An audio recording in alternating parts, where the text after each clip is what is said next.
Hi, everybody. There, it didn't work.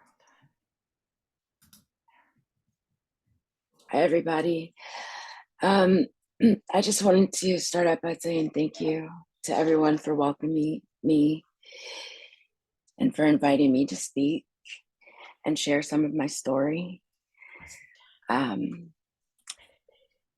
So can you guys hear me okay? Okay, I'm assuming that is that it? I hear you. Okay. All right. So my theme is awareness. So last week, Eric said that he's big on community and the impacts of one's community upon you and you upon your community. And I am too. So years ago, a Buddhist artist gave me a book called Some Succinct Thoughts, and it's by Swami Dayananda. And he writes, action takes place in awareness, which is actionless. This is one's real nature. I recognize that the mind, sense organs, and limbs perform their respective tasks, and I am the one awareness blessing them all. In my presence, all activities take place, but I do not perform any action. So that's how he defines awareness. And there are 3 instances when I first became aware of my presence and my role in my community. Being diagnosed with type 1 diabetes, being unlawfully arrested for the first time, and being a former mom. So Swami Dayananda says, if I have to play roles, I had better learn to be familiar with myself, with the person who plays the roles, who in turn is free from the roles and is untouched by the roles. In my own words, I say that I would rather learn from the person who wrote the book than learn from the person teaching the book. And I think that is true for most people, in that we must learn from experience, not simply being told about an experience. During my freshman year of college, my first freshman year of college, I had a few of those, one of my suite mates was always watching Laguna Beach on MTV, something I viewed then and now as a silent cry for help. And eventually one time I finally fulfilled her request to join her, and it was really boring. And so I asked her why she watched it, and her response was, because their lives are so much more interesting than mine. Wow, I wish I had that problem. When I was diagnosed as a type 1 diabetic, I was barely 5 years old, and I was the first student with diabetes in my town in Virginia. The teachers and my mom forced me to teach the students about diabetes and show them how I checked my blood sugar and did all sorts of things. It wasn't something that I wanted to do, but they did it under the pretense of educating them. So that still did not stop the kids from saying things throughout the years about how Paris gets to eat a snack, or why does Paris get to have a juice? Things of that nature. Interestingly enough, though, the same kids concerned about my hypoglycemic needs weren't the least bit bothered when we had classroom birthday parties and everyone else enjoyed cake, cookies, cupcakes, and other sweet treats, but all I got to do was sit there and watch them. I can remember nearly every time I was allowed to eat sweets between the ages of 5 and 13, because it was that rare of an occasion. So at barely the age of 5, I was confronted with the impermanence of life, which some might view as a curse, but I definitely see now as a blessing, because it forced me to be grateful for a lot of things, and to, take chances that I probably wouldn't have. But I was also, accosted by a lot of people because of that. And type 1 diabetes imparts upon the afflicted the awareness of oneself as an actor, despite being actionless. Basically, diabetes made me Buddhist because I must inherently recognize that the mind, sense organs, and limbs perform their respective tasks, and I am the one awareness blessing them all. And I hope that makes sense because this sentence explains my diabetic lifestyle perfectly. By taking my insulin and monitoring my food intake, exercise, blood sugar, I am the one awareness blessing the mind, sense organs, and limbs as they perform their respective tasks. These organs will not function without me providing the system with medication and proper nutrition.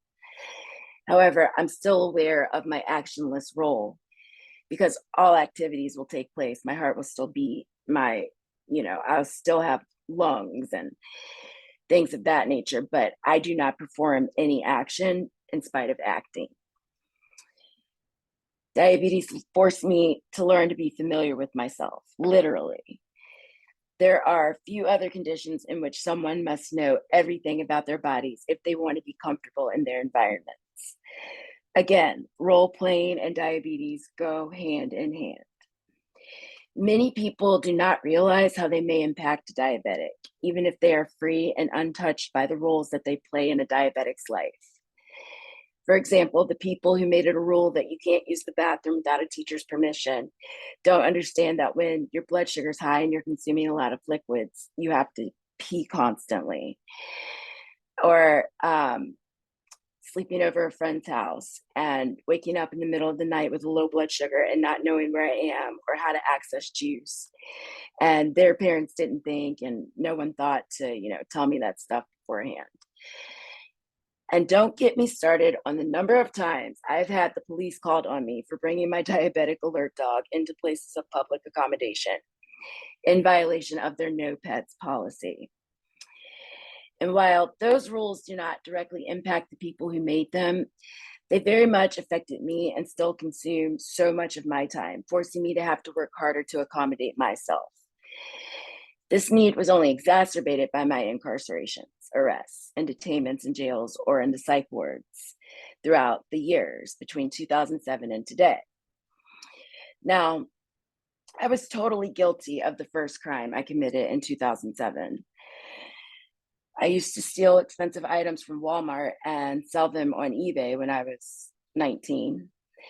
And my boyfriend at the time, who was white, he helped me steal roughly $75,000 to $100,000 worth of goods in about 6.5 months' time.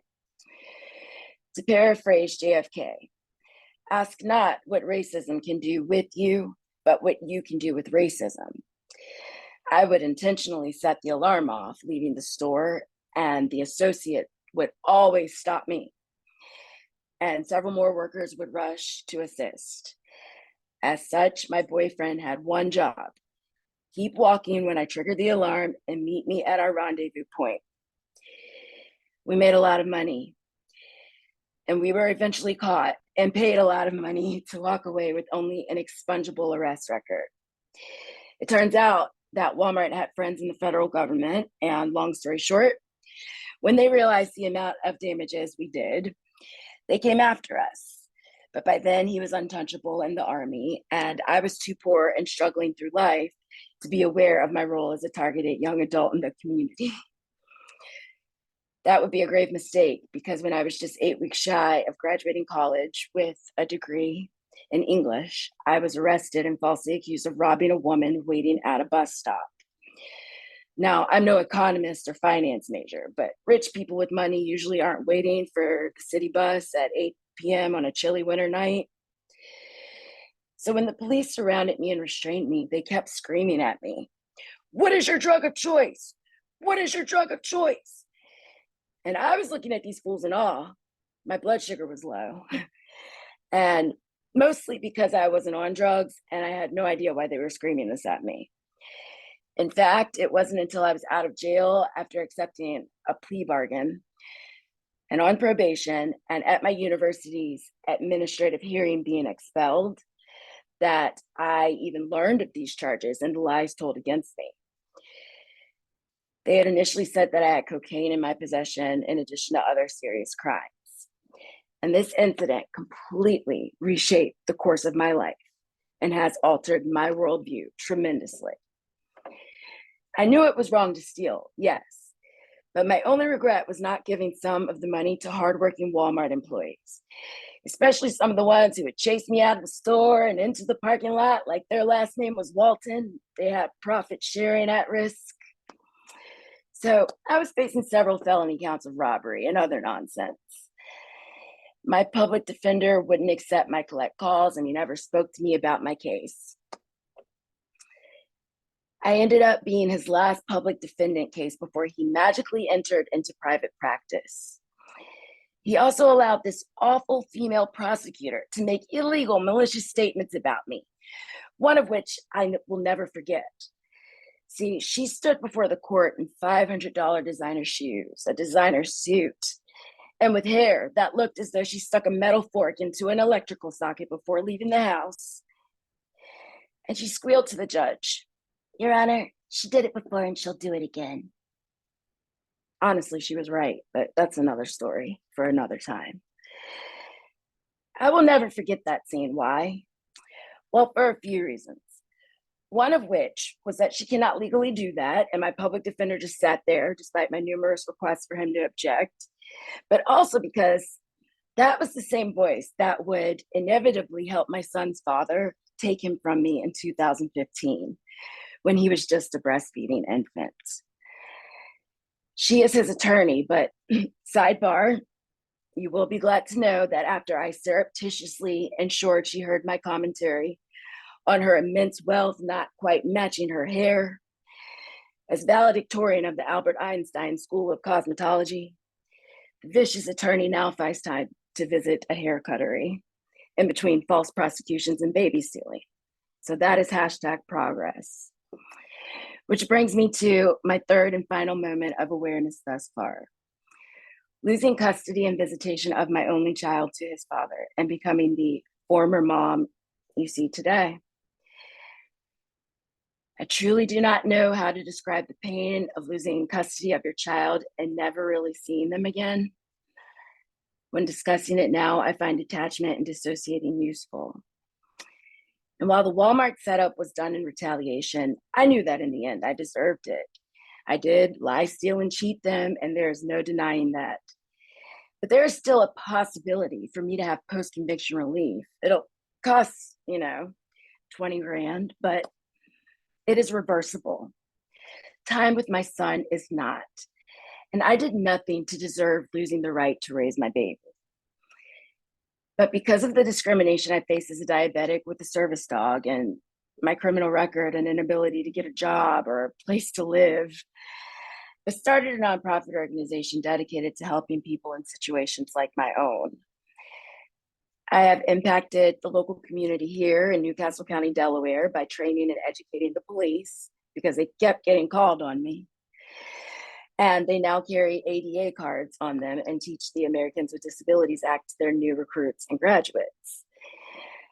I almost never hear stories today about about service animal discrimination. And websites offering services like Priceline or Hotels.com and airlines now have an option to notify them if you have a service animal, something that was a direct result of all my free stays in hotels and free flights and upgraded seats due to ADA violations. Countless people have thanked me for educating them about the service animal laws and for paving the way for others to enter into places of public accommodation without fear of discrimination. But still, I am aware that this is not enough. As of 2016, there were roughly 4 million children taken from their loving mothers and placed into violent or otherwise unfit homes. I have attended conferences and heard direct testimonies from moms whose daughters had to live with sexually abusive fathers. I have spoken with the survivors of court-ordered custody to physically abusive fathers. I have seen their scars, and we have cried the same tears. This is a community I wish for no one else to join. Again, action takes place in awareness, which is actionless. Last year, my friend and I were driving to a play outside of Philadelphia. And while I usually just drive through the express lanes, this time I stopped at the toll booth and paid the toll. See, earlier that evening, I had felt this presence like my son was in the car. And I wouldn't be able to describe this moment or to have a witness to it because my friend died this past June. But as I dug in my wallet for cash to pay the toll booth operator looked at me, and then she looked in the back seat of my car and pointed to it and said to us, "That's a cute kid you've got in the back. I wish my kid were still that cute." Immediately after the shock wore off, I said to her sullenly, "No, there's no one back there." And she replied, "Oh, well, there should be," and smiled so brightly her halo almost shone. And still I said to Zane, "Did you just hear that?" And for the next year, I would occasionally ask him if he remembered that conversation as I did, just to ensure I was not having a manic episode or one of those "I believe you believe it happened" moments. And each time, Zane confirmed that this actually happened. I feel my son around me most days. I can't explain it, but to have someone, a total stranger, see him too was so impactful. Today, as a former mom, I am working toward not being so angry and to forgive the ones who have hurt me the most. I like to hold grudges. They keep me young and they stave off the Alzheimer's, especially as you keep racking them up, you got to remember. But these days, I'm starting to appreciate myself as actionless in spite of acting. My current goal is to act less angry, unforgiving, and to be more aware of my role in my community and its impact upon me. So I will end with a joke because I noticed that I started frowning a lot this year. And I really want to laugh again, like I used to before I was arrested, or like when I had my son, or when I used to steal from Walmart. Joking, not joking. So here's the joke. In recent news, the country formerly called India by the British colonizers has now resumed use of its original name, Bharat, which is likely to inspire name changes in other places too. And since Prince Harry and Meghan Markle have completely changed the demographics of the British royal family forever, I propose the Philippines now become the Harry Peens. Thank you.